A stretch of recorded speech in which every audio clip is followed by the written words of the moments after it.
Hey everybody, it's Gila Monster. I'm back, and I've been trying to do this video for a while, but stuff just keeps coming up, whether it be work or family stuff. But either way, this video had to take kind of second place. So I finally had a little bit of free time, so I figured I'd go over my little project right here.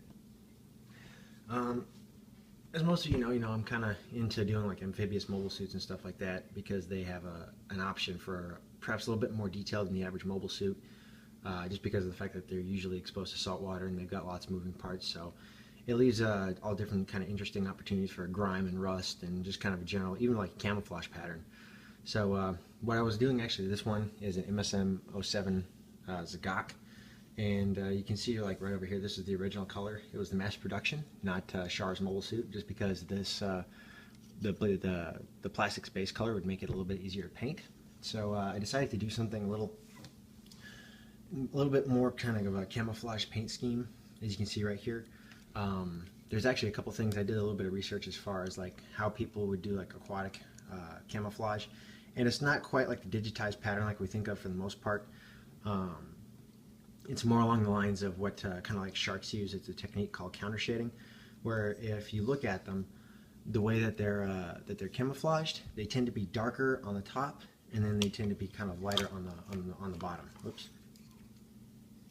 So I did something like that for the HGUC, where you can see it right here. It's kind of got like the lighter underbelly, and then it's also got kind of like the darker back. And then I added another one to kind of go for depth shading. As you notice, it's kind of a little bit lighter up here at the top, and as it goes down, it kind of gets gradually darker and darker. And then the same thing over here, where you start off with a dark blue, it eventually winds up black. And then some other little bit of detail work I did is obviously rust and typical stuff of an amphibious mobile suit. I decided to do a little bit extra layer on the rust here. You can see I gave a little bit of chipping and wear marks kind of all over this suit, just to kind of like maybe the guy's bumped into some stuff, or maybe they'd take a knee, or just in general wear and tear. So I gave it kind of like a silver dry brushing, and then I dabbed up a little rust on top of it. And then because of the way this camouflage works, it actually kind of took away from some of the detail, just because of like the pattern and everything that I used. You can see it kind of in the sped up kind of production video, where I tried to record as much of the painting and assembly process as possible.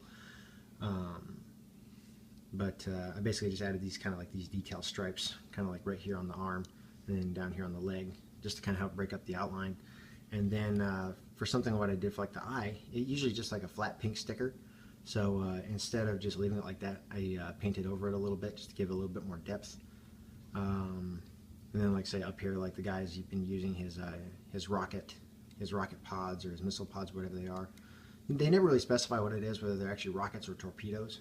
I always kind of thought of them as being maybe a variant of like a Russian rocket torpedo, which is literally a torpedo that's rocket propelled underwater, and those things actually reach like a speed of like, it's something crazy. It's like 200 kilometers an hour, crazy fast. But I just figured it would be something like that, so I gave up a little kind of like a black wash up here, just to kind of symbolize rocket burn, stuff like that, and just general kind of dirt and grime and stuff like that going all over this. But there's going to be some still photographs here at the end of this video. So, and I also went through and I did something for the feet, in that I actually detailed in the hydrojet thrusters, as well as kind of just make them look a little worn too. Gave them a little bit of a dirt wash or a black wash.